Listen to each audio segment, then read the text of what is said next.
Welcome to the Marshall County REMC 85th Annual Meeting. I'm Richard Leeper, Chairman of your Board of Directors. Our co-op will elect 2 members to the Board of 7 for a 3-year term. Let us start the meeting with the National Anthem.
Thank you.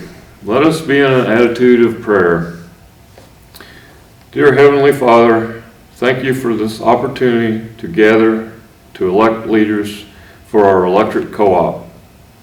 Please help them to oversee and guide us in a manner that would be pleasing to you.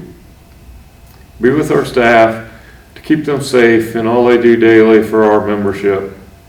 Bless our people in the military, keep them from harm's way, and bring them home safe. In Jesus' name we pray. Amen. Now I will call on John Redinger, our Secretary-Treasurer, to give his annual report.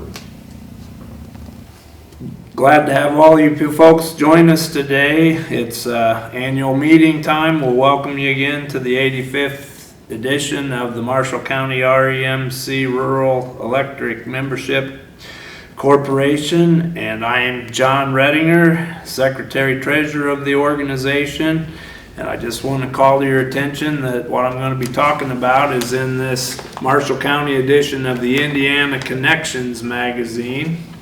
And if you turn to page 6 on there, it is the notice, and part of my requirements is to certify that we did get mailings out to all those people, and here we go. This is to certify that on the 28th day of February in 2024, we did cause to be placed in the United States Post Office at Liberty, Missouri, 6,416 copies of the Marshall County REMC edition of the March 2024 issue of the Indiana Connection magazine.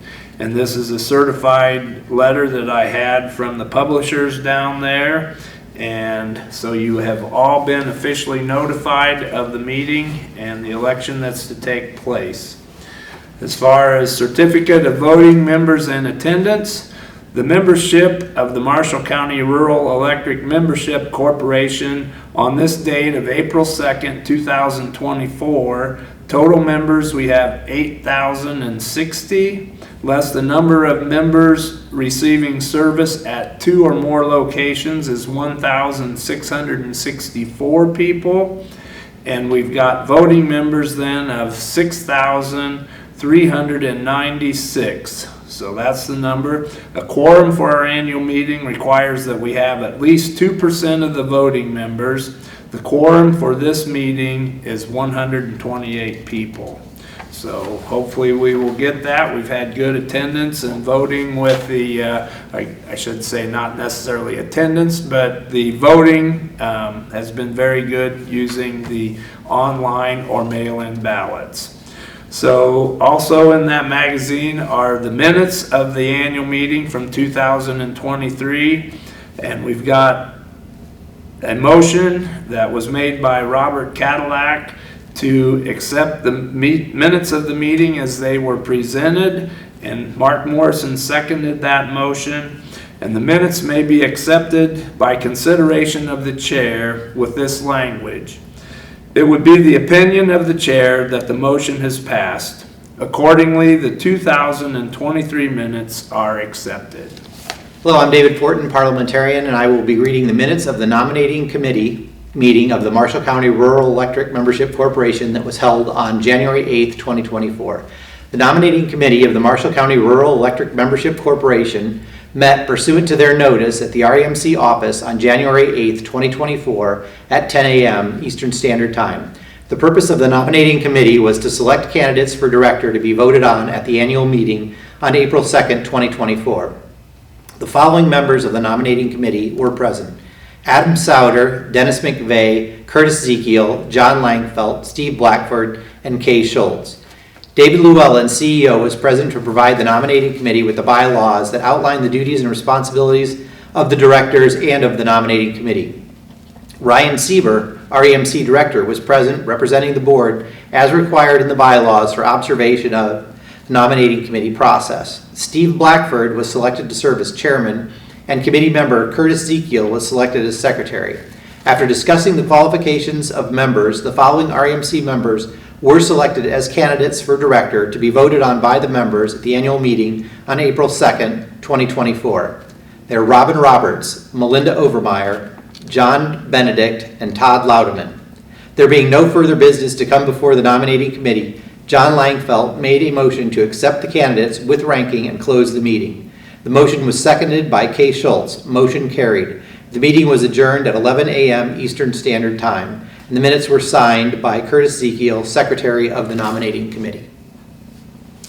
At this point in time, we will do a brief report on the financial conditions of the REMC. And as the Secretary Treasurer, I'd like to report that at the end of last year, the auditors from London Witty of Indianapolis came to our building, office building, and worked with the accounting and staff people here to collect the information they needed to conduct the audit.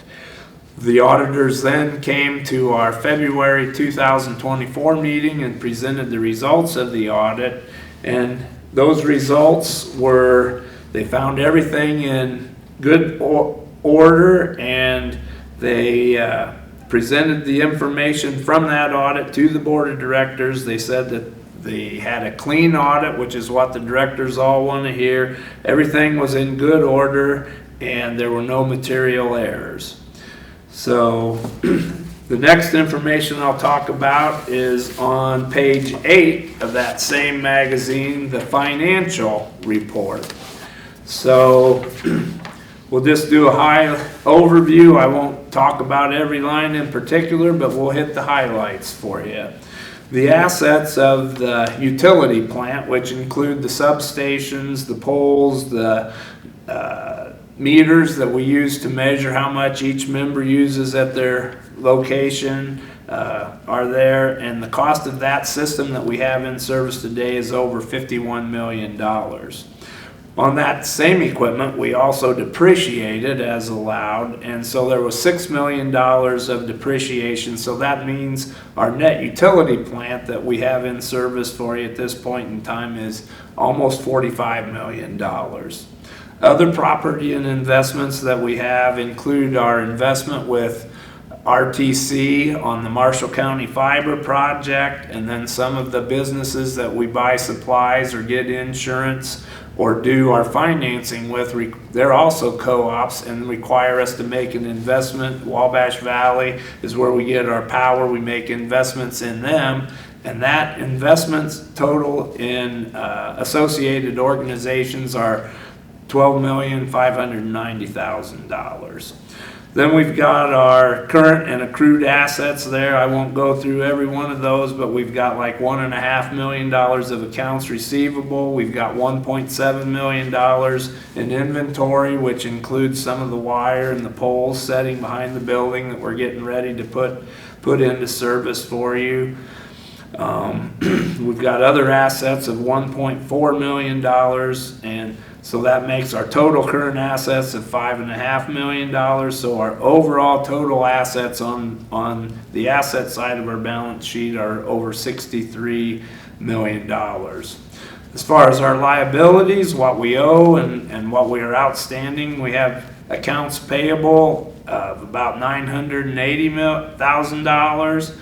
And we've got consumer deposits of $277,000, accrued liabilities of $461,000. Some of those are things that we've got, bills that we haven't paid yet, but we know they're due. The amount of money that we've got on deposit from our members and other bills that we know that we're going to be coming up are those accrued liabilities. So we've got long-term debt to be able to help us put the system together and get it in operation. We've got 2 lenders. We have money from the USDA RUS loans is $18.5 million, and we have some Cooperative Finance Corporation loans, which is a entity of the government set up to loan money to cooperatives, and it's $9,178,000. So our total long-term debt is $27.7 million on that. Then our equities that we have there, we've got memberships of $114,000. We've got patronage capital on the books of $31,000 or $31 million, excuse me, and that's money that the members have put into the co-op as far as investing in substations, poles, and meters and everything that's on the book for that. The current year operating margin that we just finished up was a little bit over $2 million, and again, we've got that money in the bank ready to pay bills. We've got contractors out working with jobs, and they have to get those jobs inspected, especially if it's RUS funds that are being used to that. When the inspector gets ready to approve that the contracts have been completed, then we end up getting the bill and we have to pay it at that point in time. And depending on the timing on the end of the year, sometimes we know the bills are coming, but we just haven't gotten them and paid them out yet. So we ended up with $2 million at the end of the year. Current non-year operating margins were $244,000, and other equity was $110,000. So our total equities then were $33,707,000, which brings our total liabilities and equities to $63,107,000, which equals what we show as assets. As far as the little red box in the corner, you can see as far as where did everything go, that if we total up all the bills and all the money that we've collected through the co-op, we've got 51% of the money, or 51 cents out of the dollar, goes to purchase power. That's paid to Wabash Valley to get the contracts and put the power on the line, so when you guys flip the switch or start the motors or do what you do with the electricity, it's there and ready for you to go.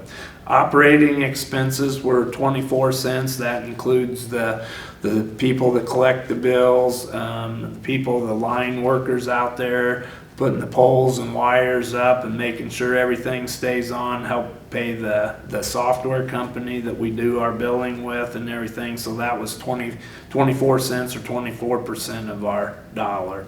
The depreciation expenses were 9/10 of 1%, or 9/100ths of a cent, 9 cents out of the dollar. The interest expense on the loans were 5 cents out of the dollar, and it's showed there as patronage. It's really the margins that we made for the year that are allocated to that patronage line. That was money that the members have actually paid to help improve and build the system to keep us up and going. So then the yellow block there's 6,006 total members by the time we printed this magazine. There's 8,060 total meters. We've got 992 miles of energized lines through the county and perimeter counties where Marshall County serves, and our density is about 6.45 members per mile of line. So if you have more members per mile of line, it would be easier to serve, but we're fairly sparse throughout the county, and so we have to maintain a lot of lines and not have a lot of meters on them necessarily to get that. One other thing I'd just like to point out, on page 7 of that magazine talks about the contributions that we've made through the Operation Roundup. Some of the groups that the co-op principle is to try to be a part of the community and aid and assist also things within the community.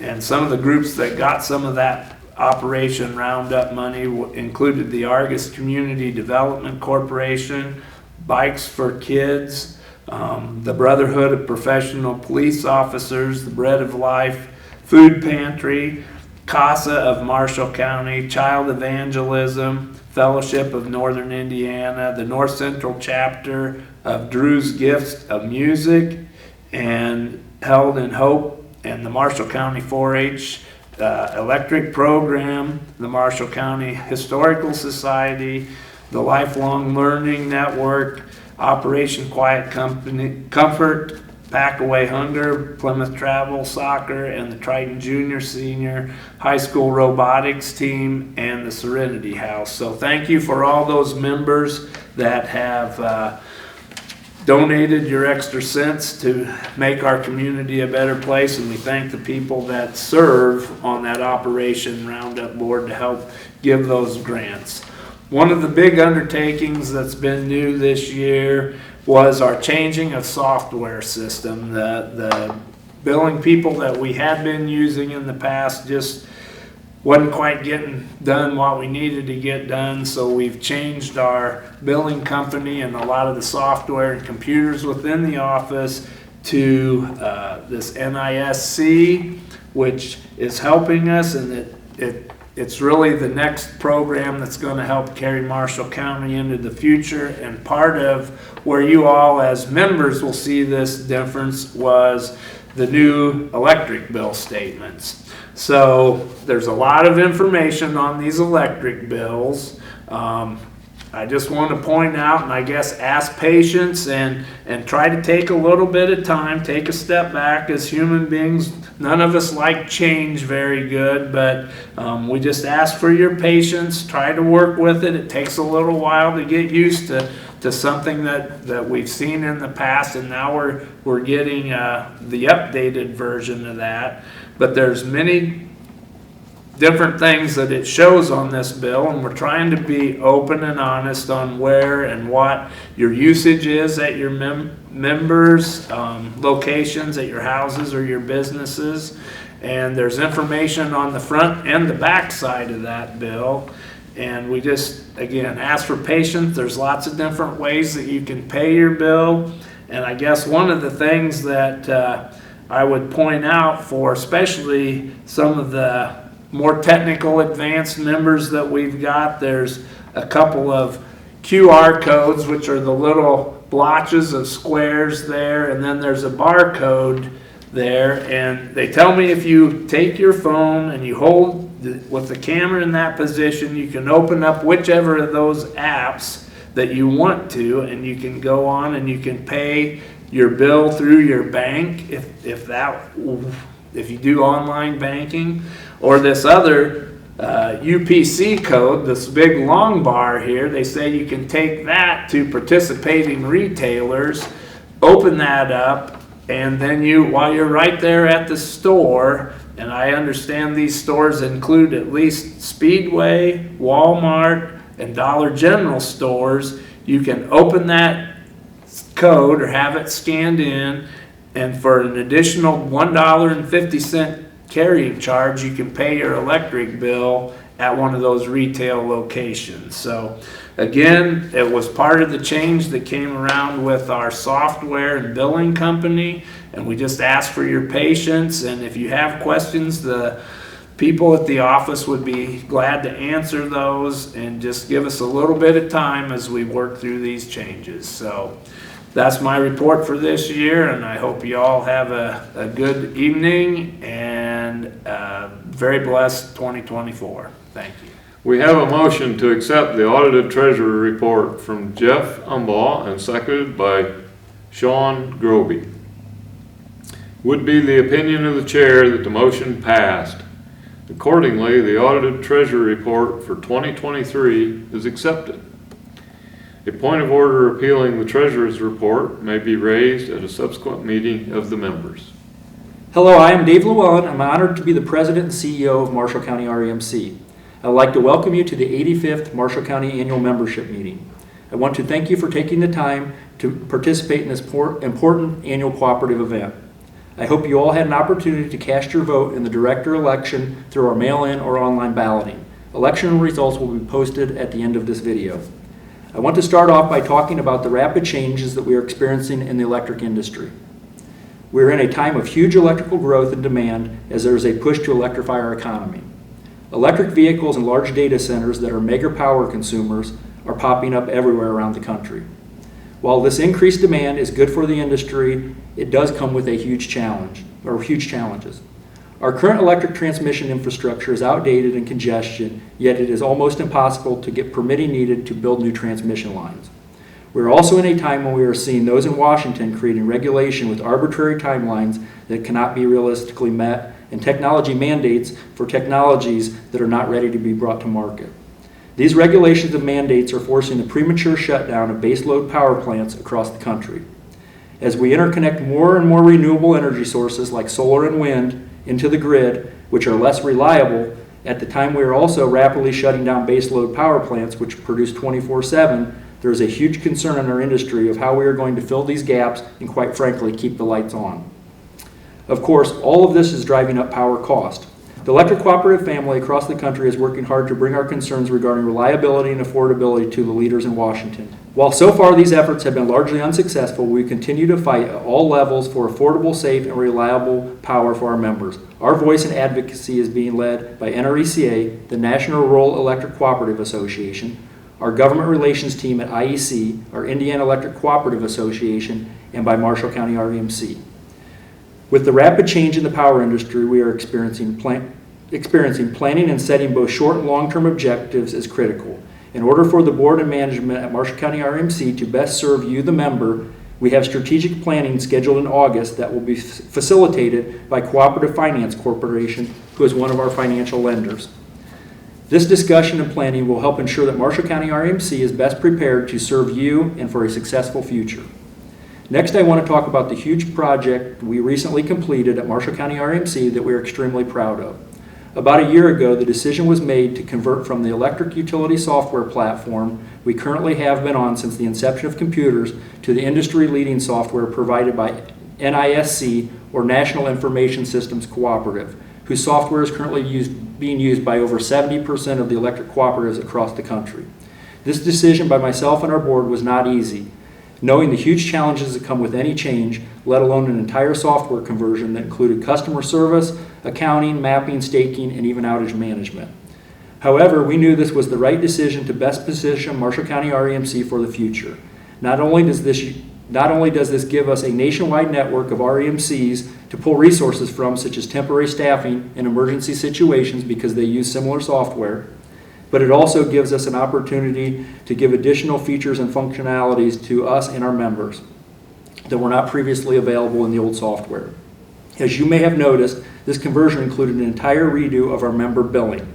The new bill format is much more detailed, yet presented in a way that is easy to understand. And the best news, the software conversion will quickly result in cost savings for Marshall County REMC and our members. Another area we've been working on is vegetation management. Trees remain the #1 cause of power outages and interruptions on our system.